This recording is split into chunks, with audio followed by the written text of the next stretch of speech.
ஆந்திர நாட்டில் ஒரு அரசர் இருந்தார். அந்த அரசர்கிட்ட ஒரு அமைச்சர் இருந்தார். அந்த அமைச்சர் பேர் ராயண பாஸ்கர். அவர் ஒரு பெரிய அறிவாளி. அது மட்டும் இல்லை, மிகச்சிறந்த கொடையாளி. யார் எது கேட்டாலும் இல்லைன்னு சொல்ல மாட்டாராம். அதன் காரணமாகவே அவர்கிட்ட இருந்த செல்வம் நாளுக்கு நாள் குறைஞ்சிக்கிட்டே வந்துட்டு தான். கடைசியில் குடும்பத்துக்குன்னு எதுவும் வைக்காமலே அவர் போய் சேர்ந்துட்டார். மகனும் இறந்துட்டார். அந்த குடும்பத்தில் மிஞ்சி இருந்தது அவருடைய மருமகள், ஒரு பேரன், அவ்வளவுதான். இருந்த ஒரே சொத்து பழுதடைஞ்ச ஒரு வீடு. அந்த அம்மா மற்ற வீடுகளில் வேலை செஞ்சு தன்னுடைய பிள்ளைய படிக்க வச்சுக்கிட்டு வராங்க. அந்த புள்ள ஒரு பெரிய வள்ளலுடைய பேரன்கிறது அந்த பள்ளி வாத்தியார்களுக்கும் தெரியும். அதனால் அவங்களும் இவங்கிட்ட கொஞ்சம் அன்பாகவும் அக்கறையாகவும் பழகி பாடம் சொல்லி கொடுத்துக்கிட்டு இருக்கிறாங்க. ஒரு நாள் ஒரு புகழ்பெற்ற கவிஞர் ஒருத்தர் அந்த பள்ளிக்கூடத்துக்கு வந்திருக்கிறார். ஆசிரியர்கள்கிட்ட பேசிக்கிட்டு இருந்தப்போ ஒரு செய்தியை சொன்னாராம். ராயண பாஸ்கருங்கிற வள்ளல் எனக்கு நிறைய உதவிகள் செஞ்சிருக்கார், என்னை பாராட்டி பரிசுகள்லாம் கொடுத்துருக்கிறார். அந்த வள்ளல் வாழ்ந்த கிராமத்தை பார்க்கணுங்கிறதுக்காக தான் இப்போ இங்கே வந்திருக்கிறேன் அப்படின்னாராம். ஆசிரியர் உடனே இந்த பையனை கூப்பிட்டு, இதை பாருங்க, இவன் யார் தெரியுமா, நீங்கள் குறிப்பிடுகிற அந்த வள்ளலின் பேரன் அப்படின்னு அறிமுகப்படுத்தினாராம். கவிஞரின் கண்களில் ஆனந்த கண்ணீர். அந்த பரவச நிலையிலேயே அந்த வள்ளலை பற்றி கவி பாட ஆரம்பிச்சுட்டாராம். இந்த சின்ன பையன் அதை கேட்டிருக்கிறான். உடனே என்ன பண்ணான் தெரியுமோ, தன் கையில் அணிஞ்சிருந்த ஒரு பொன் வளையலை கழட்டி அந்த கவிஞருக்கு பரிசாக கொடுத்துட்டானான். எல்லாருக்கும் ஆச்சரியம். தாத்தா இருக்கும் நிலையில் கொடுத்தார், பேரன் இல்லாத நிலையிலையும் கொடுக்குறான். பையனை எல்லாரும் பாராட்டினாங்களாம். இருந்தாலும் அவனுக்குள்ள ஒரு பயம் எதுவும் ஆரம்பமாச்சு. பள்ளிக்கூடம் விட்டு வீட்டுக்கு வரும்பொழுது அந்த பயம் இன்னும் அதிகமாயிட்டுது. அம்மா என்ன சொல்லுவாங்களோ தெரியலையே, ஏதோ திடீர்னு தோணிச்சு வளையலை கழட்டி கொடுக்கணும்னு கொடுத்துட்டோம். குடும்பம் இருக்கிற நிலையில் இப்படி நான் செஞ்சது தப்பா, வீட்டு செலவுக்கே அம்மா எவ்வளவு கஷ்டப்படுறாங்க, வீட்டுக்கு போனதும் என்ன நடக்குமோ தெரியலையே அப்படின்னு நினச்சி பயந்துக்கிட்டே அவன் வீட்டுக்குள்ளே அடி எடுத்து வைக்கிறான். அம்மா கூப்பிட்டு சாப்பாடு போட்டாங்க. அவங்க கண்ணில் படக்கூடாதுங்கிறதுக்காக ஒரு கையை பின்னாடி மறைச்சிக்கிட்டே இருந்தான். அம்மா இதை கவனிச்சிட்டாங்க. ஏய், உன் கையை ஏன் அப்படி வச்சிருக்கிற, உன் கைக்கு என்னாச்சு, ஏதாவது அடிபட்டு போச்சா அப்படின்னு கேட்டுக்கிட்டே கையை எடுத்து பார்க்குறாங்க. வளையல காணலை. வளையல் எங்கே அப்படின்னு கேட்குறாங்க. இவன் தயங்கிக்கிட்டே நடந்ததை சொல்கிறான். அதை கேட்டதும் அந்த அம்மாவோட முகம் கோபத்தால் சவுந்து போச்சான். முட்டாளே, என்ன காரியம் பண்ண அப்படின்னு கன்னத்தில் அரைஞ்சிட்டாங்களாம். அம்மா, என்னை அடிக்காத, ஏதோ தெரியாமல் தப்பு பண்ணிட்டேன் அப்படின்ட்டுருக்கான். மகனே, வளையலை கொடுத்ததுக்காக நான் உன்னை அடிக்கலை அப்படிங்க, பின்ன எதுக்கு அடித்தேன்னு கேட்டிருக்கான். உன் பாட்டனார் ஒரு பெரிய வள்ளல், அவர் எதையும் பாதி வேலையை செய்யறதில்ல, அவருடைய பேரை நீ அரைகுறை வேலை செஞ்சுட்டு வந்திருக்கிற அப்படின்னாங்களாம். என்னம்மா சொல்கிறேன்ருக்கான். நீ ஒரே ஒரு வளையலை மட்டும்தானே கட்டி கொடுத்துருக்குற, கொடுக்கறதா இருந்தால் ரெண்டையும் சேர்த்துல கொடுத்துருக்கணும், அதுதானே உங்கள் தாத்தாவுக்கு பெருமை அப்படின்னாங்களாம். அம்மா, தெரியாமல் செஞ்சுட்டேன், உங்கள்கிட்டையும் அரை வாங்கிட்டேன் அப்படி இப்படின்னு அவன் சொல்லியிருக்கிறான். இப்போ அம்மா கொஞ்சம் இருங்க, அந்த கவிஞர் இன்னைக்கு நம்ம ஊரில் தான் தங்கியிருப்பார், நாளைக்கு காலையில் தான் அவர் எங்கே இருக்காருன்னு விசாரித்து இன்னொரு வளையலையும் கொடுத்துட்றேன் அப்படின்ட்டுருக்கான். மகனே, நல்ல செயல்களையெல்லாம் நாளைக்குன்னு ஒத்தி போடாத, நாளைக்கு என்ன நடக்குங்கிறது யாருக்கு தெரியும், இப்போவே போ, எங்கே இருக்காருன்னு பாரு அப்படின்ட்டுருக்காங்க. மகன் புறப்பட்டான். பள்ளி ஆசிரியர்கிட்ட போய் கேட்டானான் அந்த கவிஞர் எங்கே இருக்காருன்னு. அவர் சொன்னாராம். உடனே போய் அவர் இருக்கிற இடத்துல கதவை தட்டியிருக்கான். ராத்திரி நேரத்தில் இவனை கண்டதும் அவருக்கு ரொம்ப ஆச்சரியம். இவன் இன்னொரு கை வளையலையும் எடுத்து நீட்டியிருக்கான். அவர் திகைச்சு போய் நிற்கிறார். அவரால் என்ன பண்ணுறதுன்னே தெரியல, ஆனந்த கண்ணீர். இது பெரியவர்கள் கூற கேட்ட ஒரு வரலாறு. இன்னைக்கு இப்படிப்பட்டவங்களை பார்க்க முடியுமா? வறுமை வள்ளல் தன்மையை ஒன்று செய்து விடாதுங்கிறதுக்கு இது ஒரு உதாரணம். ஒருத்தன் இன்னொருத்தனை பார்த்து கேட்டானா, எங்கள் தாத்தா உங்கள் தாத்தாவுக்கு 100 ரூபா கடன் கொடுத்துருக்கிறார், அதை எப்போ திருப்பி கொடுக்க போகிறேன்னு. கவலைப்படாத, எங்கள் பேரன் அதை உங்கள் பேரன்ட்ட திருப்பி கொடுத்துருவான் அப்படின்னு நானா அவன். ஒரு ஊரில் ஒரு மன்னர் இருந்தார். புத்தி கூர்மை உள்ள ஒரு மன்னர். பொதுவாக மன்னர்களுக்கு சந்தேகம் வந்தால் சபையில் உள்ள சான்றோர்கள்கிட்ட கேட்டு தெரிஞ்சுக்கிறது தானே வழக்கம். ஆனால் இங்கே அப்படி இல்லை. மற்றவங்களுக்கு சந்தேகம் வந்தால் மன்னர்கிட்ட கேட்டு தெரிஞ்சுக்குவாங்க. அது மாதிரி கேட்டு தெரிஞ்சுக்கிறதுக்காக ஒரு பெரியவர் ஒரு நாள் வந்தார். அவர் கையில் 3 பொம்மைகள் வச்சுருந்தார். 3 ஒரே மாதிரி பொம்மைகள், கொஞ்சம் கூட வித்தியாசம் தெரியல. ஏது இந்த பொம்மைன்னு கேட்டார் மன்னர். எனக்கு வேண்டியப்பட்ட ஒருத்தங்கிட்ட இருந்து இதை வாங்கிட்டு வந்திருக்கிறேன், நான் தான் அவன்கிட்ட இந்த பொம்மையை செஞ்சு கொடுக்க முடியா கேட்டுக்கிட்டேன். அவன் ரொம்ப புத்திசாலி, அவன் தான் இதை செஞ்சு கொடுத்தான், ஆனால் அதில் ஒரு சிக்கல் அப்படின்னார். என்ன பிரச்சனைன்னு கேட்டிருக்காரு இவர். நான் அவன்கிட்ட கேட்டது 3 விதமான பொம்மைகளாக இருக்கணும்னு கேட்டேன், அவன் என்னடான்னா 3 ஒரே மாதிரியாக செஞ்சு கொடுத்துட்டான் அப்படின்னார். அவங்ககிட்டயே கேட்கறது தானே அப்படின்ட்டுருக்காரு இவர். கேட்டேன், அவன் என்ன சொல்கிறான்னா, இது மூணும் ஒரே மாதிரி பொம்மை கிடையாது, மூணு விதம், ஒன்றுக்கு ஒன்று வித்தியாசம் இருக்குது. இந்த 3 பொம்மையும் 3 விதமான நண்பர்களுக்கு உதாரணங்கள் அப்படின்னு சொல்கிறான். எனக்கு ஒன்றும் புரியல, அதுதான் உங்ககிட்ட வந்தேன் அப்படின்னார். சரி, அந்த பொம்மைகளை இப்படி கொடுங்கோ அப்படின்னு வாங்கினார் மன்னர். எடுத்துக்கிட்டு உள்ளே போனார். கொஞ்ச நேரம் கழித்து வெளியில் வந்தார். அதுக்கப்புறம் சொன்னார், இதை பாருப்பா, அவன் சொன்னது சரிதான், 3 விதம் தான். இது இருக்குதே முதல் பொம்மை, இது உத்தமமான நண்பனுக்கு உதாரணம். இந்த 2வது பொம்மை இது மத்தியமமான நண்பனுக்கு உதாரணம். அந்த 3வது பொம்மை இருக்குதே அது மோசமான நண்பனுக்கு உதாரணம். இதை செஞ்சவன் உண்மையிலேயே பெரிய அறிவாளி தான் அப்படின்னாராம். வந்தவருக்கு ஒன்றும் புரியல. பார்த்தா ஒன்றும் வித்தியாசம் தெரியலையே அப்படின்னு அவன் குழம்பி போய் நிற்கிறான். இப்போது அந்த மன்னர் விளக்கம் கொடுக்குறார். அந்த 3 பொம்மையையும் எடுத்து முன்னாடி வச்சார். ஒரு மெல்லிய கம்பியை கையில் எடுத்தார். அந்த முதல் பொம்மை காதில் விட்டார். கொஞ்ச தூரம் உள்ளே போய் அப்படியே நின்றுட்டுது அந்த கம்பி. அப்புறம் 2வது பொம்மை காதில் அந்த கம்பியை விட்டார். அந்த கம்பி என்னாச்சுன்னா அப்படியே அது வாய் வழியாக வெளில வந்தது. 3வது பொம்மை காதில் கம்பியை செலுத்தினார். அது நேராக இன்னொரு காது வழியாக வெளியில் வந்தது. இப்போ இந்த முதல் வகை இருக்குதே, அது மாதிரியான நண்பர்கள் எப்படி தெரியுமா? நம்ம கஷ்டத்தை அவங்கக்கிட்ட சொன்னால் பேசாமல் கேட்டுக்குவாங்க. வெளியில் அதை யாருக்கிட்டையும் சொல்லிகிட்டு இருக்க மாட்டாங்க. வெளியில் தெரியாமல் நமக்கு உதவி பண்ணுவாங்க. செஞ்சுட்டு அதை நான் தான் செஞ்சேன்னு சொல்லிகிட்டு இருக்க மாட்டாங்க. அதுதான் கம்பி ஒரு காது வழியாக போய் உள்ளே நின்றுட்டுது. 2வது பொம்மையில் கம்பி என்னாச்சு, ஒரு காது வழியாக போய் வாய் வழியாக வெளியில் வருது. இது மாதிரியான நண்பர்கள்கிட்ட நாம் கஷ்டத்தை சொன்னால் அதை அவங்க 4 பேர்கிட்ட போய் சொல்லி நமக்காக உதவி கேட்பாங்க. நமக்குன்னு கேட்டு வாங்கி அதை நம்மகிட்ட கொண்டுகிட்டு கொடுப்பாங்க. இவங்க மத்தியமமான நண்பர்கள். 3வது பொம்மையில் ஒரு காது வழியாக செலுத்துகிற கம்பி இன்னொரு காது வழியாக வெளியில் வந்துடுது. இது மாதிரியான நண்பர்கள்கிட்ட நம்ம கஷ்டத்தை சொன்னால் அவங்க காது கொடுத்து கேட்குறது மாதிரி நடிப்பாங்க. அப்படியே இன்னொரு காது வழியாக அதை வெளில விட்டுருவாங்க. அதை பற்றி கவலைப்பட மாட்டாங்க. இதுதான் இந்த பொம்மைகளுக்குள்ளே இருக்கிற வித்தியாசம் அப்படின்னு விளக்கம் கொடுத்தாராம் மன்னர். படிக்கிற பிள்ளைங்கள்லேயும் இது மாதிரி 3 வகை உண்டு. சில பேர் காதால் வாங்கி மனசில் வச்சுக்குவான். சில பேர் காதால் வாங்கி பேனாவால் எழுதி விடுவான். சில பேர் ஒரு காதால் வாங்கி இன்னொரு காதால் வெளியில் விட்டுருவான். ஒரு பையன் வகுப்பில் ஆசிரியர் பாடம் நடத்தும் பொழுது தலையை வேகமாக ஆட்டி ஆட்டி கேட்பானான். ஏன்டா இப்படி தலையை இப்படி ஆட்டுற அப்படின்னு கேட்டிருக்கான் பக்கத்தில் இருந்தவன். தலையை ஆட்டினா தாண்டா ஒரு காது வழியாக உள்ளே போகிறது, இன்னொரு காது வழியாக வெளியில் வேகமாக வெளில போகும் அப்படின்னானா அந்த பையன்.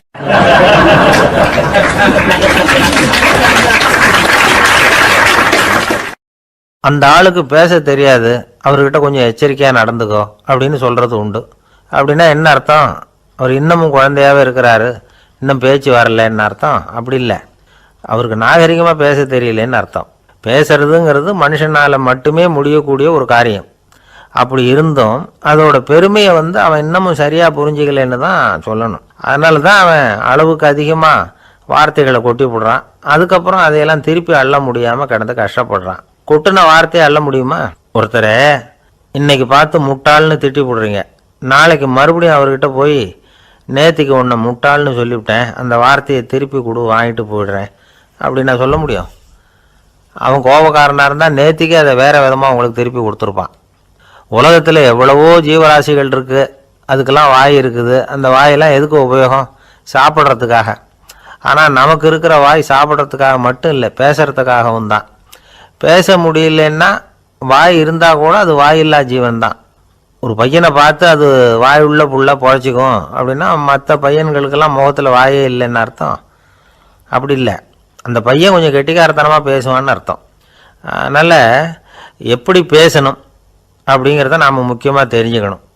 இதுக்கு 8 விதமான குறிப்புகளை நம்ம பெரியவங்க சொல்லியிருக்கிறாங்க. பேச்சுக்கு 8 அங்கங்கள் உண்டு அப்படின்னு அவங்க சொல்கிறாங்க. அதெல்லாம் என்னென்ன அப்படின்னா, உண்மை, நன்மை, அன்பு, நிதானம், இனிமை, ஆழம், சமயமறிதல், சபையறிதல். இந்த 8 தன்மையும் பேச்சில் இருக்கணுமா. இதையே கொஞ்சம் விவரமாக சில பேர் போர்டில் எழுதி வச்சுருப்பாங்க. அதாவது எழுத்துலையாவது அதெல்லாம் இருக்கட்டுமே அப்படின்னு நினச்சி நீங்கள் கூட சில இடங்களில் இதை பார்த்துருக்கலாம். அதாவது உண்மையே பேசுக, நன்மையே பேசுக, அன்பாக பேசுக, நிதானமாக பேசுக, இனிமையாக பேசுக, ஆழமுடையதாக பேசுக, சமயமறிந்து பேசுக, சபையறிந்து பேசுக, இப்படி எழுதி வச்சுருப்பாங்க. இந்த 8 அம்சமும் சரியாக பொருந்தி இருந்தால் தான் அது பேச்சு. மற்றதெல்லாம் பேச்சாகிடாது. பேச்சு ஒரு சிறந்த கலை. எல்லாத்தையும் விட பேசாமல் இருந்தும் பழகணும், அது ரொம்ப முக்கியம். உண்மையே பேசணும். சத்தியத்துக்கு மதிப்பு கொடுக்குறவங்கள தான் சரித்திரம் மதிக்கும். உண்மை பேசினா மட்டும் போதாது, அந்த உண்மையில் நன்மை கலந்துருக்கணும். கொலைகாரனுக்கு பயந்துக்கிட்டு ஒருத்தன் உங்கள் வீட்டுக்குள்ளே ஒளிஞ்சிருக்கிறான். அந்த முரட்டை ஆசாமி கையில் அறிவாளோடு வந்து அவன் இங்கே வந்தானான்னு உங்ககிட்ட கேட்குறான்னு வச்சுங்க. உண்மை தான் உயர்வு தரும் அப்படின்னு நினச்சிக்கிட்டு, ஆமாம் உள்ளே தான் இருக்கிறான், அடுப்பங்கரையில் குதிருக்கு பின்னாடி உட்காந்துருக்கிறான், போய் பிடிச்சிட்டு போங்க அப்படின்னு சொல்லுவீங்க. அது நன்மை இல்லாத உண்மை. அதனால் பிரயோஜனம் கிடையாது. அதே மாதிரி உங்கள் பேச்சில் அன்பு இருக்கணும், நிதானம் இருக்கணும், இனிமை இருக்கணும், சிந்தித்து பேசணும். சமயம் அறிந்து பேசுகிறதும் முக்கியம். அதை பற்றி நமக்கு வேறு யாரும் சொல்லிக் கொடுக்க வேண்டியதில்லை. எந்த நேரத்தில் யாருக்கிட்ட எப்படி பேசினா காரியம் நடக்கும் அப்படிங்கிறது நமக்கு நல்லா தெரியும். அது கைவந்த கலை. அவையறிந்து பேசுகிற திறமை பேச்சாளர்களுக்கு ரொம்ப அவசியம். அது இல்லைன்னா நிலைமை பரிதாபமாகிடும். ஒரு பேச்சாளர் ரொம்ப மும்முரமாக பேசிக்கிட்டே இருந்தாராம். ரொம்ப நேரம் நிறுத்தவே இல்லை, பேசிக்கிட்டே இருக்கிறார். சபையில் இருந்தவங்கெல்லாம் ஒவ்வொருத்தராக எழுந்திரிச்சு போய்கிட்டே இருக்கிறாங்க. கடைசியில் 2 பேர் தான் அக்கறையாக பேசுகிறவரை கவனிச்சிட்டு உட்காந்துருந்தாங்களாம். மேடையில் பேசிக்கிட்டு இருந்தவர் அவங்கள பார்த்து சொன்னாராம், எனக்கு கூட்டம் முக்கியம் இல்லை, எவ்வளவு பேர் என் பேச்சை கேட்குறாங்க அப்படிங்கிறது முக்கியம் இல்லை. நீங்கள் 2 பேராவது ஊக்கமாக என்னை கவனிச்சிக்கிட்டு உட்காந்துருக்குறீங்க, அது போதும். உங்களுக்காகவே நான் பேசிக்கிட்டு இருக்கிறேன் அப்படின்னார். இதை கேட்டதும் உட்காந்துருந்த 2 பேரில் ஒருத்தர் எழுந்திருச்சு, அப்படி இல்லைங்க, நாங்கள் 2 பேரும் நீங்கள் பேசி முடித்த உடனே தொடர்ந்து பேச வேண்டிய ஆளுங்க, அதுக்காக தான் காத்துக்கிட்டு இருக்கிறோம், சீக்கிரம் முடிங்க அப்படின்னாங்களாம்.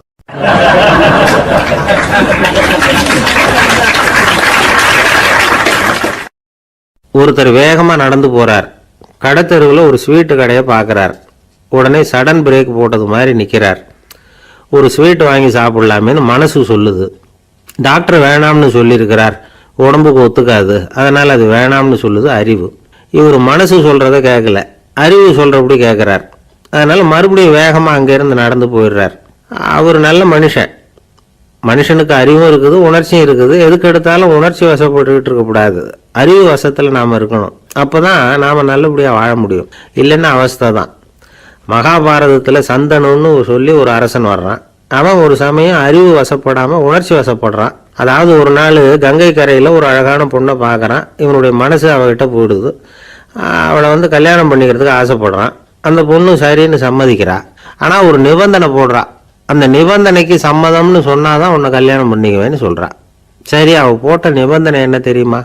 இது மாதிரி, நான் உங்கள் மனசு புண்படுற மாதிரி எந்த காரியம் பண்ணாலும் நீங்கள் என்ன ஏன்னு கேட்கக்கூடாது, நான் செய்கிற காரியத்தை தடுக்கவும் கூடாது. அப்படி நீங்கள் செஞ்சால் அடுத்த கணமே நான் உங்களை பிரிஞ்சு போயிடுவேன். இதுதான் அந்த பொண்ணு போட்ட நிபந்தனை. சந்தன அரசன் இந்த நிபந்தனையை ஒத்துக்கலாமா? இதை அறிவுபூர்வமாக யோசிச்சிருந்தா இதுக்கு கட்டுப்பட்டுருக்க மாட்டான். இந்த நிபந்தனைக்கு நான் சம்மதிக்க மாட்டேன்னு தான் சொல்லியிருக்கணும். ஆனால் அவன் அந்த நேரத்தில் உணர்ச்சி வசத்தில் இருந்தான். அதனால் நீ என்ன சொன்னாலும் சரின்னு ஒத்துக்கிட்டான். அவளை கல்யாணம் பண்ணிக்கிட்டான். இதனால் என்ன ஆச்சு? 7 பச்சை இளம் குழந்தைகளை பிறந்த உடனே அவள் கங்கையில் தூக்கி எறிஞ்சி கொல்லக்கூடிய கோர காட்சியை இவன் ஒன்று பின்னாடி ஒன்றா பார்க்க வேண்டியதாக போச்சு. கடைசியில் 8வது குழந்தை பிறந்ததுன்னு தான் அவனுடைய அறிவு மேலோங்குது. அந்த கொடிய செயலை தடுத்து நிறுத்துறான். அந்த 8வது குழந்தை தான் பின்னாடி பீஷ்மர் ஆகிறார். ஒரு பக்தி பிரசங்கத்தில் ஒரு பேச்சாளர் இந்த விஷயத்தை சொல்லிவிட்டு இன்னொரு விஷயமும் சொன்னார். அது என்னன்னா, சந்தனு மன்னன் அறிவுக்கும் உணர்ச்சிக்கும் நடுவில் அகப்பட்டு தவிச்சதுனால அவன் வம்சத்தில் வந்த கௌரவர்கள் உணர்ச்சி வசப்பட்டாங்க, பாண்டவர்கள் அறிவு வசப்பட்டாங்க அப்படின்னு சொன்னார். மனுஷனுக்கு உணர்ச்சியை விட அறிவு மேலோங்கி இருக்கணுங்கிறது சரிதான். ஆனால் அந்த அறிவை எப்படி உபயோகப்படுத்துகிறோங்கிறது முக்கியம். ஒருத்தர் சொன்னார், சார் இன்னைக்கு கோயம்புத்தூரில் ஒரு கல்யாணம், அதுக்கு நான் போக முடியலேன்னு நினைக்கும்போது மனசுக்கு ரொம்ப வருத்தமாக இருக்குது சார் அப்படின்னார். ரொம்ப உணர்ச்சி வசப்பட்டார். அதுக்காக கவலைப்படாதீங்க சார், ஒரு வாழ்த்து தந்தி கொடுத்துருங்களேன் அப்படின்னார் இன்னொருத்தர். அது எப்படி சார் முடியும்னார் அவர். நான் தானே சார் கல்யாண மாப்பிள்ளை அப்படிங்கிறார் அந்த ஆள். ஒரு ஆளை அடையாளம் கண்டுபிடிக்கணும்னா அதுக்கு சுலபமான வழி என்ன? முகத்தை பார்த்து கண்டுபிடிக்கிறது தான். ஆனால் மனுஷன் தப்பு பண்ண ஆரம்பிக்கும் பொழுது அவனை கண்டுபிடிக்கிறதுக்கு வேறு வழிகளை தான் கையாள வேண்டியிருக்கு. கைரேகை அதுக்கு ரொம்ப உபயோகப்படுது. கைரேகைகள் ஒருத்தருக்கு இருக்கிறது மாதிரி இன்னொருத்தருக்கு இருக்கிறது இல்லை. பல் வரிசையும் அப்படி தான். ஏமாத்துறவங்க அதிகமாக போனால் இருக்கிறவங்க எச்சரிக்கையாக இருக்க வேண்டியிருக்குது. பயோமெட்ரிக்ஸ் அப்படிங்கிறது ஒரு பெரிய தொழில்நுட்பம்.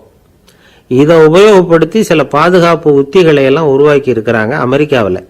வீட்டுக்கு சொந்தக்காரர் குரல் கொடுத்தா கதவு திறக்கும், அல்லது அவர் கை வச்சா கதவு திறக்கும். மற்றவங்க யார் என்ன பண்ணாலும் கதவு திறக்காது. இது ஒரு முறை. அவரோட குரல் அல்லது கைரேகை ஒரு எலக்ட்ரானிக் சாதனத்தில் ஏற்கனவே பதிவு பண்ணப்பட்டிருக்கும். இவர் குரல் கொடுக்குறப்போ அல்லது கையை வைக்கிறப்போ அதை ஒப்பிட்டு பார்த்து சரியா இருந்தால் கதவு திறக்கிறது மாதிரி ஒரு ஏற்பாடு. இதே மாதிரி ஒருத்தரோட விழித்திரையில் உள்ள இரத்த குழாய் அமைப்பு பாருங்க, அது கூட ஒருத்தருக்கு இருக்கிறது மாதிரி இன்னொருத்தருக்கு இருக்கிறது இல்லை. அதனால அதை வச்சு அடையாளம் கண்டுபிடிக்கக்கூடிய சாதனங்களும் இப்போ பழக்கத்துக்கு வந்தாச்சு. கைரேகையை ஒப்பிடுற சாதனத்தை விட விழித்திரை இரத்த குழாய் அமைப்பை அடையாளம் காணுற சாதனம் இருக்கு பாருங்க, இது ரொம்ப நுட்பமானது. இது நம்ப தகுந்தது. ஒரு ஆளை அடையாளம் கண்டுபிடிக்கிறதுக்கு இது எடுத்துக்கிற நேரம் ஒரு வினாடி தான். ஒரு கருவி இருக்கும், அதில் உள்ள ஒரு சிறு துளையில் கண்ணை வச்சு பார்க்கணும். உடனே இந்த சாதனம் குறைந்த சக்தி உள்ள இந்த அகசிவப்பு ஒளியை பாய்ச்சி அவரது விழித்திரையின் இரத்த குழாயை ஆராய்ச்சி பண்ணி ஏற்கனவே அதோட நினைவு பெட்டகத்தில் பதிவு பண்ணி வச்சிருக்கிறோமே அந்த அமைப்புகளோட இதை ஒப்பிட்டு பார்த்து சரியான ஆள் தானா இல்லையா அப்படின்னு அடையாளம் காட்டிவிடும். குரலை வச்சு அடையாளம் கண்டுபிடிக்கிறதும் இந்த பயோமெட்ரிக்ஸ் முறைகளில் ஒன்று. ஒரு நபரோட குரலை டிஜிட்டல் குறியீடுகளை மாற்றி பதிவு பண்ணிக்கிட்டு மீண்டும் அதே குரலை இனம் காணக்கூடிய சாதனங்கள் ஏற்கனவே அமெரிக்காவில எல்லாம் விற்பனைக்கு வந்தாச்சு. ஒரு ஆளுக்கு ஜலதோஷம் பிடிச்சிருந்தா கூட அந்த சாதனம் சரியாகவே கண்டுபிடிச்சிருமா. குரலை மாற்றி பேசுகிறவங்க கூட இந்த கருவியை ஏமாற்ற முடியாது. இதை ஆஸ்பத்திரிகள், வங்கிகளில் உள்ள இரும்பு பெட்டக காப்பறைகள் இங்கெல்லாம் உபயோகப்படுத்தலாம். குழந்தைகள் உள்ள இடங்களுக்கு ரொம்ப உபயோகப்படும். கதவு பூட்டிக்கிட்டுதுன்னு வச்சுக்கோங்க, கதவை திறக்கிறதுக்கு சாவி உபயோகப்படுத்த தெரியாத குழந்தைகள் குரல் எழுப்பியே கதவை திறந்துட முடியும். எதிர்காலத்தில் இந்த பயோமெட்ரிக்ஸ் முறை இன்னும் பல ஆச்சரியங்களை ஏற்படுத்தும் அப்படின்னு எதிர்பார்க்குறாங்க. ஸ்டியரிங்கை தொட்டதுமே காரு ஸ்டார்ட் ஆகிடும், சாவி வேண்டியதில்லை. காரு சொந்தக்காரரை தொட்டால் தான் ஸ்டார்ட் ஆகும், வேற யாராவது தொட்டால் ஸ்டார்ட் ஆகாது. ஒரு மனுஷனோட நடை, அவர் டைப்ரைட்டரை தொடுகிற விதம், இதையெல்லாம் வச்சு கூட ஆளை அடையாளம் காணக்கூடிய தொழில்நுட்பம் வரலாம்.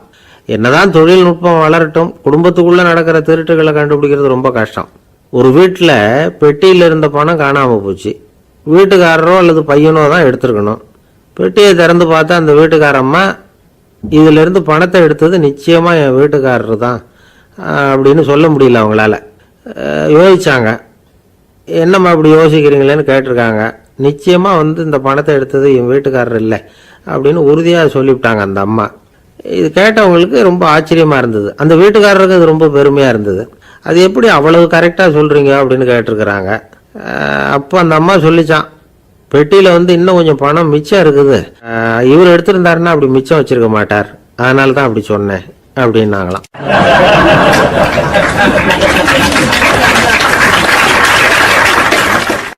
ஒரு சின்ன பையன் என்னை தேடிட்டு ஓடி வந்தான். ஒரு கதை சொல்லுங்கன்னா, சொந்தமா எதுவும் தெரியாதே என்ன, உங்களுக்கு சொந்தமா எதுவும் தெரியாதுன்னு எனக்கும் தெரியும் அப்படின்னா. இந்த பையன் அடிக்கடி என்கிட்ட கதை கேட்குறவன், அதனால என்னோட ரகசியம்லாம் அவனுக்கு அத்துப்படி. அதனால தான் அவ்வளவு தெளிவாக அடிச்சு விட்றான். சரி, இப்போ என்ன செய்யலாம்னு, பழைய கதை ஏதாவது ஒன்று சொல்லுங்களேன்னா. உனக்கு கிருஷ்ணதேவராயரை தெரியுமான்னு. அவர்கிட்ட நேரில் பழக்கம் இல்லை, ஆனால் அவரை பற்றி புஸ்தகத்தில் படிச்சிருக்கேன்னா. சரி, இவங்கிட்ட மேற்கொண்டு பேச்சு கொடுத்தா நம்மளை ஒரு மாதிரி ஆக்கி விடுவான் அப்படிங்கிறத யூகம் பண்ணிக்கிட்டு அவனை உட்கார வச்சு கடைசி வரைக்கும் குறுக்க பேசக்கூடாது அப்படின்னு ஒரு கண்டிஷனையும் போட்டுட்டு அந்த கதையை சொன்னேன்.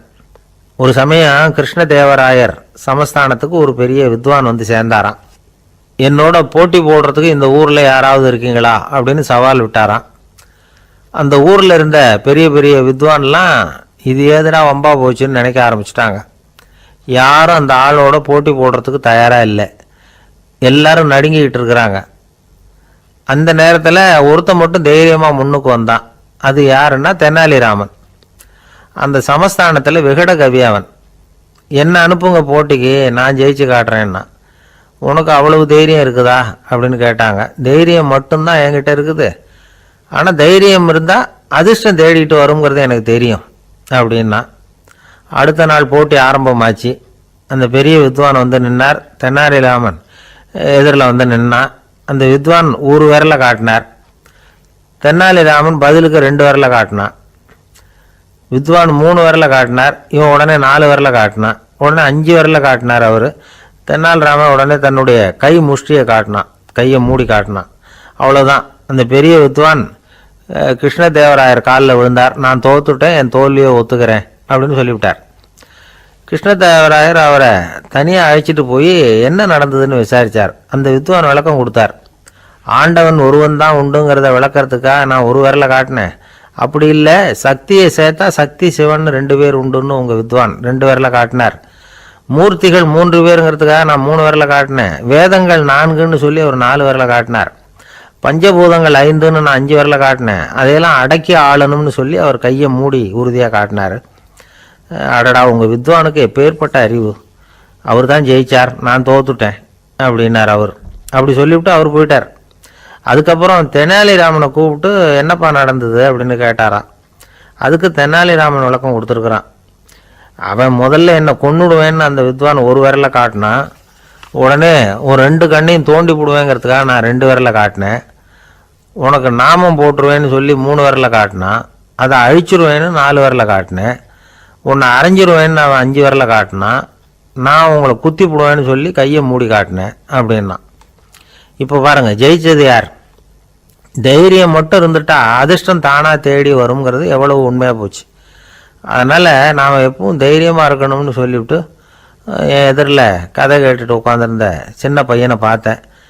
அவன் என்னை நிமிர்ந்து பார்த்தான். அவன் தன்னோட கை கால் 2ஐயும் ஒரு மாதிரியாக என் முன்னால் தூக்கி 20 விரலை காட்டினான்.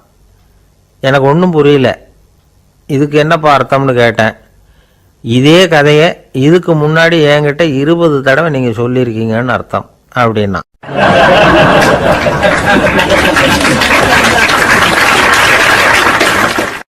எனக்கு வாழ்க்கையே வெறுத்து போச்சு சார் அப்படின்னு சொல்லிட்டு ஒருத்தர் வந்தார். வந்து கொஞ்ச நேரம் பேசினதுக்கப்புறம் அவர் அப்படி சொல்லியிருந்தா அதில் ஒரு அர்த்தம் இருந்திருக்கும். வர்றதுக்கு முன்னாடியே வாழ்க்கை வெறுத்து போச்சுன்னு சொல்லிட்டு வர்றார். என்ன சார் விஷயம்னு விசாரித்தோம். எங்கள் வீட்டில் தினம் 3 வேளையும் ஒரே மாதிரி சாப்பாடு சார், வித்தியாசமே கிடையாது. இப்படியே 3 மாதமாக சாப்பிட்டுக்கிட்டு இருக்கிறேன். அதை விட பட்டினி கிடந்து செத்துடலாம்னு தோணுது அப்படின்னார். ஒரு பெரியவர் சொன்ன தத்துவத்தை சொல்கிறதுக்கு ஆள் கிடைக்காம தவிச்சுக்கிட்டு இருந்தோம். இப்போ ஒருத்தர் கிடைச்சிட்டார், விட்டுலாமா? உடனே அவரை உட்கார வச்சு சொல்ல ஆரம்பிச்சிட்டோம். அதாவது நாம் அனுபவிக்கிற உணர்வுகளில் களிப்பு, மகிழ்வு, ஆனந்தம், இது 3க்கும் ஒன்றுக்கு ஒன்று வித்தியாசம் உண்டு. மேம்போக்காக பார்க்குறதுக்கு இது 3 ஒன்று மாதிரி தோணும். ஆனால் அது அப்படி இல்லை. களிப்புங்கிறது உடம்பை பொறுத்தது, மகிழ்வுங்கிறது மனசை பொறுத்தது, ஆனந்தம்ங்கிறது ஆன்மாவை பொறுத்தது. இப்படி இந்த 3 வகையான அந்த சுவைப்புகளின் தன்மையும் வேற வேற. இப்போ முதல்ல களிப்புங்கிறத எடுத்துக்குவோம். நம்ம புலன்களுக்கு களிப்பை தரக்கூடிய பொருள்களுக்கு சில விசேஷ குணம் உண்டு. அது எப்படின்னா, சீக்கிரமே சலிப்பை உண்டு பண்ணும்.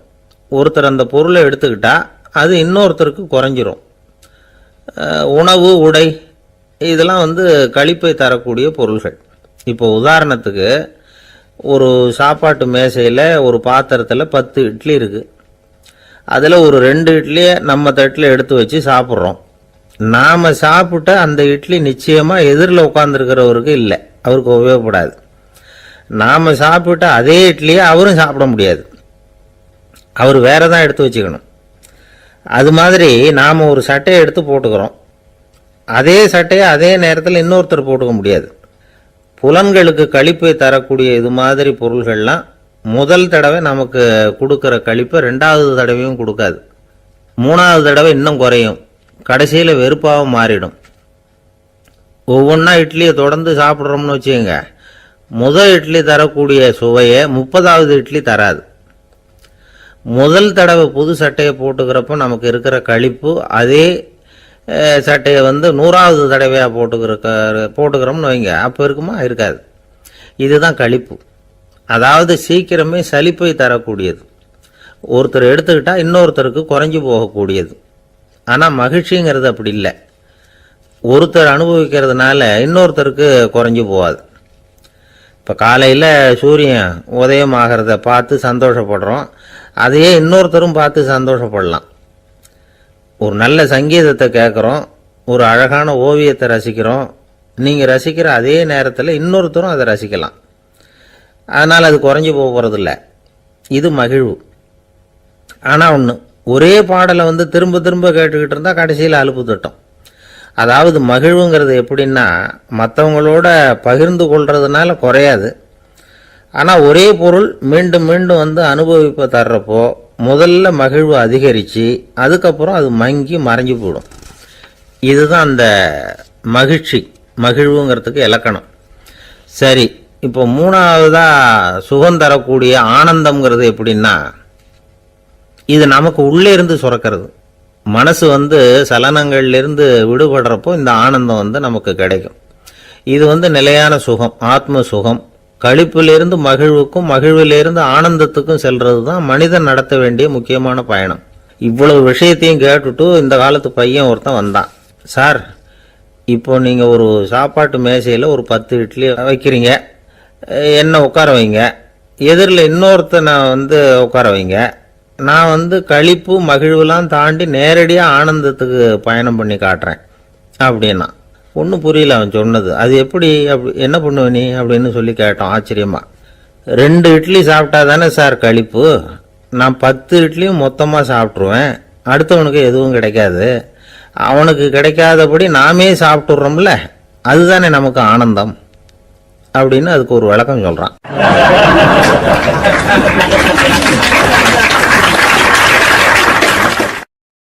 ஒரு ஊரில் ஒரு துறவி இருந்தார், புத்த சமய துறவி. அந்த ஊர் மன்னன் அவரை பற்றி கேள்விப்பட்டிருக்கான். ஒரு நாள் புறப்பட்டு போனான், துறவியின் பாதங்களை தொட்டு வணங்கினான். அதுக்கப்புறம் சொன்னான், ஐயா, நான் உங்களை அரண்மனைக்கு அழைச்சிட்டு போகிறதுக்காக வந்திருக்கிறேன், இனிமேல் நீங்கள் இங்கே எதுக்கு இருக்கணும் அப்படின்னானா. அவன் மனசுக்குள்ளே என்ன நினைப்புன்னா, இவர் எங்கே வரப்போகிறாரு, நான் ரொம்ப எளிமையானவன், எனக்கு எதுக்கு அரண்மனை வாசம்னு சொல்லிவிடுவார் அப்படின்னு நினச்சிருக்கான். ஆனால் அந்த துறவி என்ன பண்ணார் தெரியுமா, அப்படியா, சரி போகலாம், வா, போய் உன் ரதத்தை கொண்டுட்டு வா, அரண்மனைக்கு போகும்பொழுது அதுக்கு தகுந்த மாதிரி ஆடம்பரமாக போகணும் அப்படின்னு விட்டாரான். துறவி இப்படி சொன்னதும் அந்த மன்னனுக்கு மனசுக்குள்ளே சந்தேகம் வந்துட்டுது. இவர் உண்மையிலேயே துறவி தானா, ஏமாத்து பேர் வழி மாதிரி தெரியுதே அப்படின்னு நினச்சிருக்கான். இருந்தாலும் இனிமேல் என்ன பண்ணுறது, சொல்லியாச்சு. ரதத்தை கொண்டுகிட்டு வந்தான். துறவி ஏறி உட்காந்தார். பக்கத்தில் ராஜா. அவர் ரொம்ப உற்சாகமாக வரார், இவன் ரொம்ப சோர்ந்து போய் வரான். துறவி மரத்தடியிலேயே வாழ்ந்து பழக்கப்பட்டவர், அரண்மனையில் எளிமையாக ஒரு இடத்துல உட்காந்துக்குவார் அப்படின்னு நினச்சான். ஆனால் அப்படி இல்லை. அரண்மனைக்கு வந்த உடனே அந்த துறவி அதை கொண்டுட்டு வா, இதை கொண்டுட்டு வான்னு சொல்லி உத்தரவு போட ஆரம்பிச்சுட்டார். அரண்மனையில் இருந்தால் அரசனை மாதிரி இருக்கணும் அப்படிங்கிறார். ராத்திரி பூரா சௌகரியமாக தூங்கினார். பகலில் அரண்மனை தோட்டத்தில் உலாவ வேண்டியது, நீச்சல் குளத்தில் குளிக்க வேண்டியது, இப்படியே பொழுது போக்கிட்டு இருக்கிறார். அந்த அரண்மனையில் துறவி வந்து மகிழ்ச்சியாக இருக்கிறார். மன்னனால் அப்படி இருக்க முடியல. அவருக்கு எந்த கவலையும் இல்லை, இவனுக்கு அரசாங்க கவலைகள். துறவி அப்படி இருக்கிறத இவனால் தாங்கிக்க முடியல.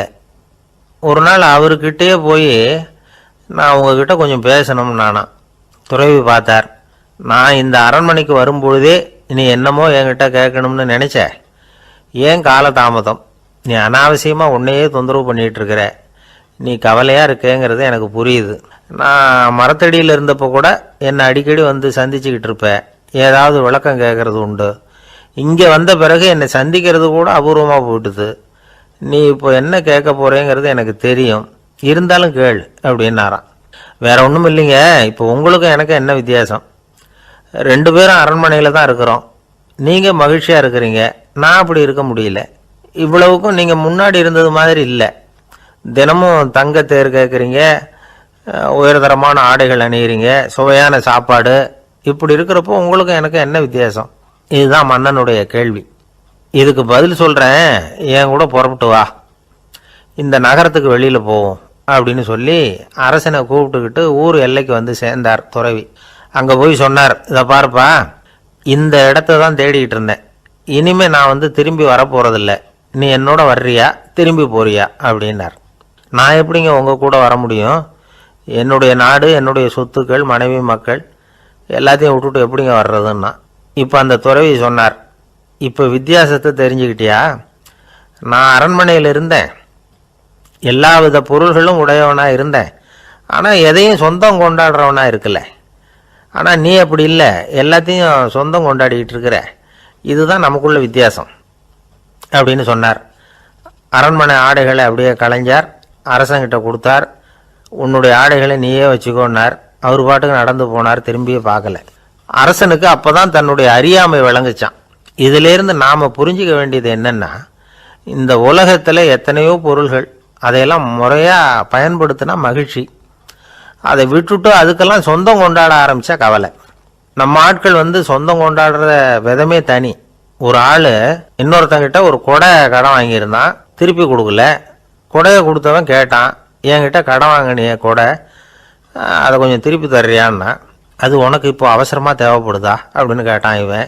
எனக்கு தேவைப்படலை, அந்த கொடையை நான் யாருக்கிட்ட வாங்கியிருந்தேனோ அவனுக்கு இப்போ அது அவசரமாக தேவைப்படுது அப்படின்னு நானான் அந்த ஆள்.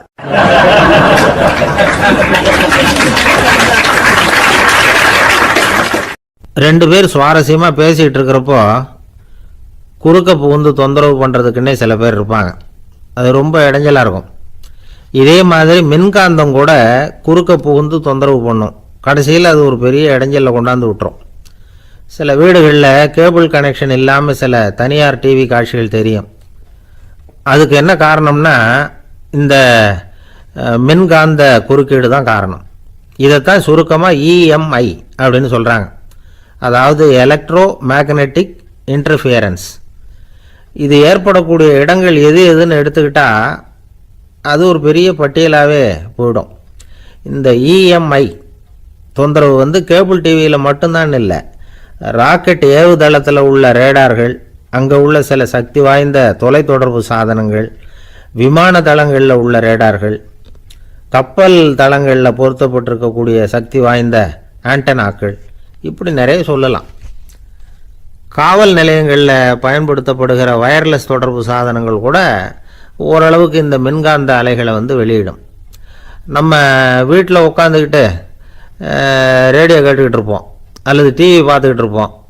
அந்த சமயத்தில் பக்கத்து தெருவில் ஒரு மோட்டார் சைக்கிள் அல்லது காரு, குறிப்பாக பெட்ரோல் இன்ஜின், அது போகிறப்போ அதில் உள்ள மின்கலத்தில் அதாவது மேக்னெட்டோ பேட்டரியிலிருந்து வெளிப்படுகிற மின்காந்த அலை இங்கே டிவியிலையும் ரேடியோவிலையும் கரகரப்பை உண்டு பண்ணும். சரி, இது பெருசாக என்ன இடைஞ்சலை உண்டு பண்ணிட போகுது அப்படின்னு நாம் அலட்சியமாக நினைக்கலாம். வயசானவங்களுக்கு மறதி நோயின்னு ஒன்று வரும்ல, அல்ஷமீர், அதாவது மூளையில் உள்ள செல்கள் செயலிழந்து போயிடுறது. அது செய்ய வேண்டிய வேலையை மறந்துடும். மனைவியே எதிரில் நின்னா கூட உன்னை எங்கேயோ பார்த்தது மாதிரி தெரியுதே அப்படின்னு சொல்லிட்டு இருப்பாங்க.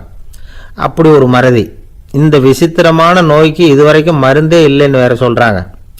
இந்த மைக்ரோ ஓவன் அப்படின்னு சொல்லக்கூடிய சமையல் அடுப்புகள் கூட மின்காந்த அலைகளை வெளியிடுது. சமயத்தில் சில தொழிற்சாலைகளில் கூட பெரிய விபத்துக்களை இந்த இஎம்ஐ உண்டு பண்ணிவிடும். இதை பற்றி தீவிரமாக சிந்திக்க ஆரம்பித்ததே ஒரு விபத்துக்கு பிறகு தான். அமெரிக்காவுக்கும் வியட்நாமுக்கும் இடையில் போர் நடந்தது. அந்த சமயம் அமெரிக்காவுக்கு சொந்தமான விமானம் தாங்கி கப்பல் ஒன்று வியட்நாமை தாக்கிறதுக்கு தயாராக ஏவுகணைகளோட கடலில் நிறுத்தி வைக்கப்பட்டிருந்தது. தற்செயலாக அந்த பகுதியில் கப்பல் தொலைத்தொடர்பு பகுதிக்கு அருகில் ஊடுருவிய இந்த சக்தி வாய்ந்த ரேடியோ அலைகள் ஏவுகணையில் இருந்த மின்னணு சர்க்கியூட்டை பூர்த்தி செஞ்சு வச்சுட்டுது. அவ்வளவுதான், ஏவுகணை அங்கேயே வெடித்து சிதறி போச்சு. 130 பேர் அந்த இடத்துலையே உடல் கருகி செத்து போட்டாங்க. ஏகப்பட்ட பொருள்கள் நாசம். இந்த விபத்துக்கான காரணம் என்னங்கிறத உடனடியாக யாராலையும் கண்டுபிடிக்க முடியல. ரொம்பவும் கடுமையாக முயற்சி பண்ணி கடைசியாக கண்டுபிடிச்சாங்க, இது இந்த இஎம்ஐ வேலை தான் அப்படின்னு. மின்னணு தொலைபேசிகள் இருக்கு, இதில் பேசும்பொழுது நம்ம காதை அதாவது செவியை ஊடுருவக்கூடிய மின்காந்த அலையானது மூளைக்கு போய் அங்கே மூளை கட்டிகளை உருவாக்க ஊக்கம் கொடுக்குது அப்படின்னு வேற கண்டுபிடிச்சிருக்கிறாங்க. இந்த இஎம்ஐ ரொம்ப குறைஞ்ச மின்காந்த அழுத்தத்தில் நமக்கு எந்த பாதிப்பையும் ஏற்படுத்துறதில்லை. மின்காந்த அலைகள் அழுத்தத்தோடு இருக்கிற இடங்களில் ரொம்ப நேரம் இருந்தோம்னா நம்ம உடம்பின் வெப்பநிலை 2 டிகிரி செல்சியஸ் வரைக்கும் அதிகரிக்குதான். அதனால் வெப்பநிலையை சீராக்கிறதுக்கு இதய துடிப்பும் அதிகரிக்குது. இப்படிலாம் கண்டுபிடிச்சிருக்கிறாங்க. இப்போல்லாம் இந்த மின்காந்த குறுக்கீடுகளை தடுக்கிறது எப்படி அப்படின்னு விஞ்ஞானிகள் யோசனை செய்ய ஆரம்பிச்சிருக்கிறாங்க. இந்த விஷயத்தில் அலட்சியமாக இருந்தோம்னா எதிர்காலத்தில் நிறைய பேருக்கு இந்த ஞாபக மறதி நோய் வந்துடும். அப்புறம் அது ரொம்ப கஷ்டமாக போயிடும். ஒரு குடும்ப தலைவர் தன் மனைவியை பார்த்து, யார் நீ, உன்னை எங்கேயோ பார்த்தது மாதிரி இருக்குதே அப்படின்னு சொல்லிக்கிட்டு இருந்தார். உடனடியாக அவரை போய் பார்த்தேன். வாங்க டாக்டர்கிட்ட போகலாம் அப்படின்னு. அவர் என்னை தனியாக அழைச்சிட்டு போய் காதோட காதாக மெதுவாக சொல்கிறார், இதை பார்ப்பா, என் கையில் பணம் இல்லாத போகலாம், அப்படி மறதி நோய் வந்துட்டது மாதிரி நடிச்சுக்கிட்டு இருப்பேன், அவ்வளவுதான், அதை நீ கண்டுக்காத அப்படின்னார்.